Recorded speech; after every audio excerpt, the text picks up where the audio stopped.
नमस्कार, मैं रवीश कुमार। आज हम एक ऐसी खबर पर बात करेंगे जो हमारे लोकतंत्र की नींव को हिलाने वाली है। सुप्रीम कोर्ट ने उत्तराखंड राज्य निर्वाचन आयोग पर 5 लाख का जुर्माना ठोका है। यह कोई मामूली जुर्माना नहीं, बल्कि एक सख्त संदेश है कि कानून से ऊपर कोई नहीं। मामला पंचायत चुनावों का है, जहां मतदाता सूचियों में गड़बड़ियां सामने आई, उम्मीदवारों के नामांकन पत्रों में खेल हुआ और आयोग ने एक ऐसा सर्कुलर जारी कर दिया जिसने कानून की धज्जियां उड़ा दी। यह कहानी सिर्फ उत्तराखंड की नहीं, बल्कि पूरे देश के लिए एक सबक है। सवाल यह है कि आखिर सुप्रीम कोर्ट को इतना गुस्सा क्यों आया? क्या यह सिर्फ एक गलती थी या लोकतंत्र पर सुनियोजित हमला? और सबसे बड़ा सवाल, क्या हमारा वोट, हमारा अधिकार वाकई सुरक्षित है? उत्तराखंड के पंचायत चुनावों की बात करें तो यह वे चुनाव हैं जिनसे गांवों की सरकार बनती है, यानी लोकतंत्र की जड़ें यहीं सबसे गहरी होती हैं। लेकिन यहां एक गंभीर गड़बड़ी सामने आई। कई उम्मीदवारों के नाम एक से ज्यादा मतदाता सूचियों में दर्ज थे। अब आप सोचेंगे कि इसमें नया क्या है, गलती हो सकती है, लेकिन रुकिए, यह कोई छोटी गलती नहीं थी। उत्तराखंड पंचायती राज अधिनियम 2016 की धारा 96 और 97 साफ कहती है कि कोई भी व्यक्ति एक से ज्यादा मतदाता सूची में दर्ज नहीं हो सकता। अगर ऐसा है तो यह न केवल कानून का उल्लंघन है, बल्कि वोट चोरी का रास्ता खोलता है। लोकतंत्र का मूल सिद्धांत है एक वोटर एक वोट। लेकिन अगर किसी का नाम कई सूचियों में है तो वह कई जगह वोट डाल सकता है, कई जगह से चुनाव लड़ सकता है। यह चुनावी प्रक्रिया की अखंडता को तहस नहस कर देता है। अब आयोग से उम्मीद थी कि वह गड़बड़ी को ठीक करेगा, लेकिन आयोग ने उल्टा किया। जुलाई 2025 में आयोग ने एक सर्कुलर निकाला जिसमें कहा गया कि अगर किसी उम्मीदवार का नाम एक से ज्यादा मतदाता सूचियों में है तो भी उसका नामांकन पत्र रद्द नहीं होगा। यानी आयोग ने कानून को ठेंगा दिखाते हुए उम्मीदवारों को खुली छूट दे दी कि वे कई जगहों से चुनाव लड़ सकते हैं। इस सर्कुलर को हाईकोर्ट में चुनौती दी गई। याचिकाकर्ता शक्ति सिंह ने दलील दी कि यह हरकत न सिर्फ गैरकानूनी है, बल्कि पंचायत चुनावों का मजाक बना रही है। हाईकोर्ट ने सर्कुलर को गलत ठहराते हुए उस पर स्टे लगा दिया और कहा कि यह कानून के खिलाफ है। लेकिन आयोग ने हार नहीं मानी और सुप्रीम कोर्ट पहुंच गया। आयोग का तर्क था कि यह सिर्फ एक प्रशासनिक क्लैरिफिकेशन है, लेकिन 26 सितंबर 2025 को सुप्रीम कोर्ट की बेंच, जिसमें जस्टिस विक्रमनाथ और जस्टिस संदीप मेहता शामिल थे, ने आयोग की सारी दलीलें खारिज कर दी। कोर्ट ने कहा कि प्रशासनिक आदेश कभी भी कानून को ओवरराइड नहीं कर सकता। नतीजा, आयोग की अपील खारिज और 5 लाख का जुर्माना। यह जुर्माना सिर्फ पैसे की सजा नहीं, बल्कि आयोग की लापरवाही, गैर जिम्मेदारी और कानून की अवमानना का प्रतीक है। इस फैसले के बाद राजनीति गमा गई। कांग्रेस ने बीजेपी और राज्य चुनाव आयोग दोनों पर हमले तेज कर दिए। कांग्रेस की प्रवक्ता सुप्रिया श्रीनेत ने ट्वीट कर कहा कि सुप्रीम कोर्ट ने जो पेनल्टी लगाई है वह बीजेपी और चुनाव आयोग की मिलीभगत का सबूत है। उनका आरोप था कि जनवरी 2025 के शहरी निकाय चुनावों में बीजेपी ने अपने लोगों के नाम गांव से हटवाकर शहर की वोटर लिस्ट में जुड़वाए ताकि फर्जी वोटिंग से चुनाव जीत सकें, जबकि कानून कहता है कि यह वोटर लिस्ट में नाम दर्ज कराने के लिए कम से कम 6 महीने उसी पते पर रहना अनिवार्य है। कांग्रेस का आरोप है कि जब यह मुमकिन नहीं हो पाया तो बीजेपी के कुछ लोगों ने अपने नाम नए सिरे से दूसरी जगह दर्ज करवा लिए और इस तरह वे 2 जगह के वोटर बन दिया है गए। ऐसे कुछ लोगों को चुनाव में टिकट भी मिला। जब उनके नामांकन रद्द करने की मांग उठी तब भी आयोग ने कार्रवाई नहीं की।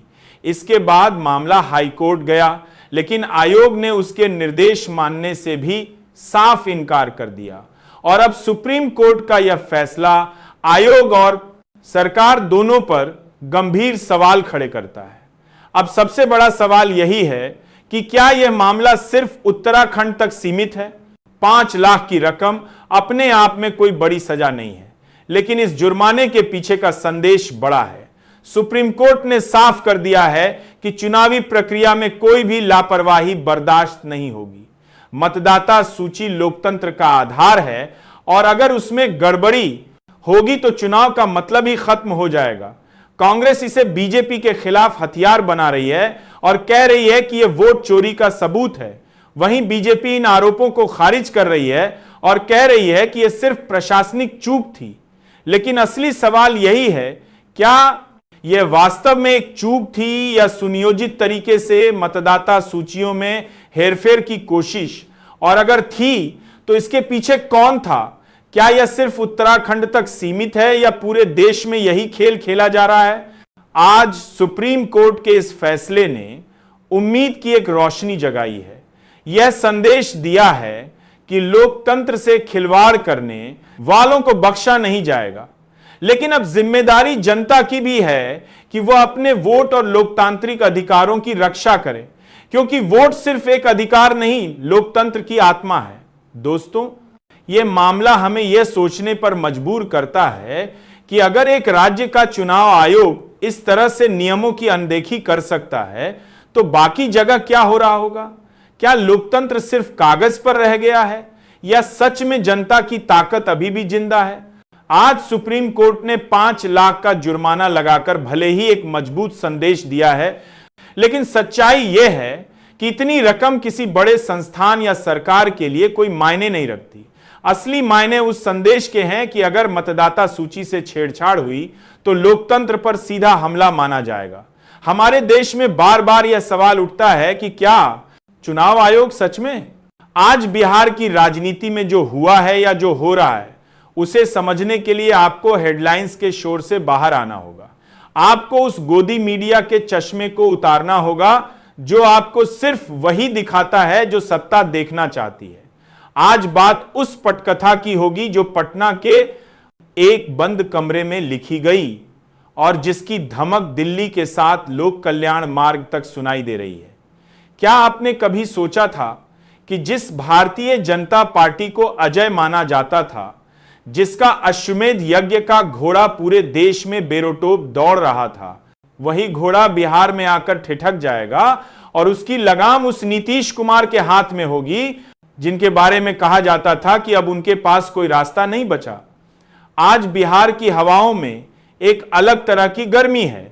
यह गर्मी मौसम की नहीं बल्कि सियासी मजबूरी की है। मसला सुलझने के बजाय और उलझ गया है, लेकिन इस बार उलझन में नीतीश कुमार नहीं है। उलझन में वह महाशक्ति है जो रिमोट कंट्रोल से सरकारें चलाने की आदी हो चुकी थी। बीजेपी सरेंडर मोड में है। जी हां, सरेंडर मोड। यह शब्द गोदी मीडिया के लिए भले ही वर्जित हो, लेकिन हकीकत यही है। सोचिए, वही नीतीश कुमार जिन्हें सोशल मीडिया पर ट्रोल आर्मी ने कुर्सी कुमार बेशर्म और अस्थिर कहा, जिनकी राजनीति का अंत घोषित कर दिया गया, आज वही नीतीश कुमार दिल्ली दरबार को बैक टू बैक ऐसे झटके दे रहे हैं कि बीजेपी के बड़े से बड़े रणनीतिकार, जिन्हें चाणक्य कहा जाता है, बगले झांक रहे हैं।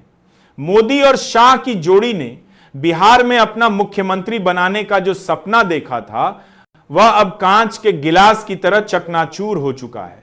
तमाम कोशिशों के बावजूद आज पटना की सड़कों पर खड़े होकर कोई भी बीजेपी नेता या कहने की हिम्मत नहीं जुटा पा रहा कि अगला मुख्यमंत्री बीजेपी का होगा, क्योंकि बाजी पलट चुकी है। नीतीश कुमार ने बिसात ही बदल दी है और जब बिसात बदलती है तो वजीर और बादशाह दोनों की चालें धरी की धरी रह जाती हैं। सियासी गलियारों की हकीकत यह है कि नीतीश कुमार ने बीजेपी के सामने 3 शर्तें रख दी हैं, जिन्हें शर्त नहीं बल्कि लक्ष्मण रेखा कहना ज्यादा सही होगा। पहली और सबसे बड़ी शर्त डिप्टी सीएम को लेकर है। फैसला दिल्ली नहीं बल्कि नीतीश करेंगे।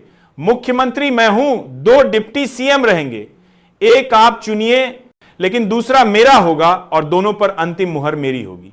इसका मतलब यह है कि सम्राट चौधरी और विजय सिन्हा जैसे नेताओं का भविष्य अधर में है।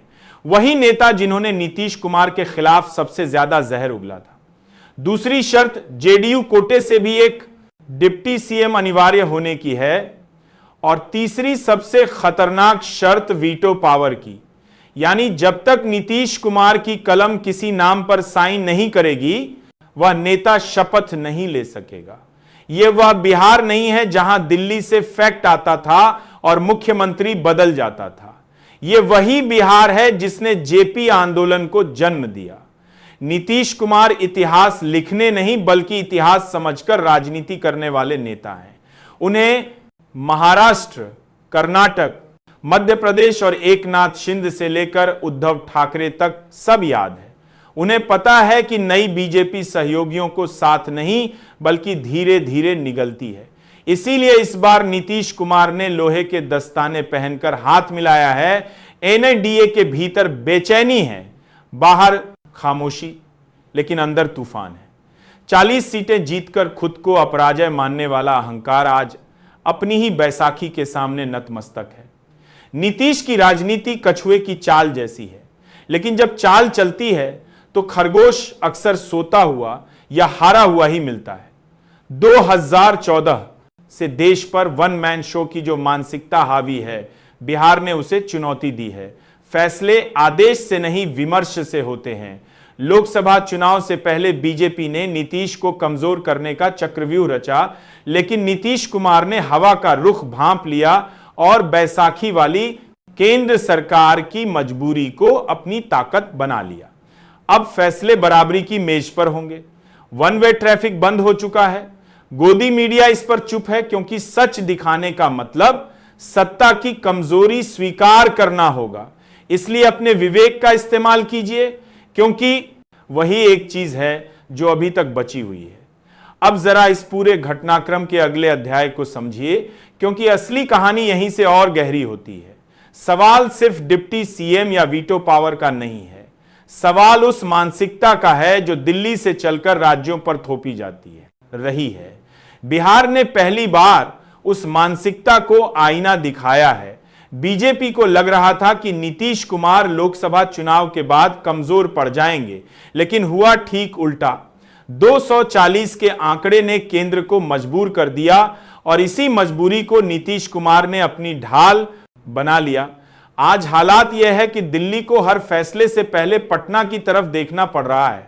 यह वही दिल्ली है जो कल तक आंख दिखाकर सहयोगियों को लाइन में खड़ा कर देती थी। अब वही दिल्ली नरमी की भाषा बोल रही है।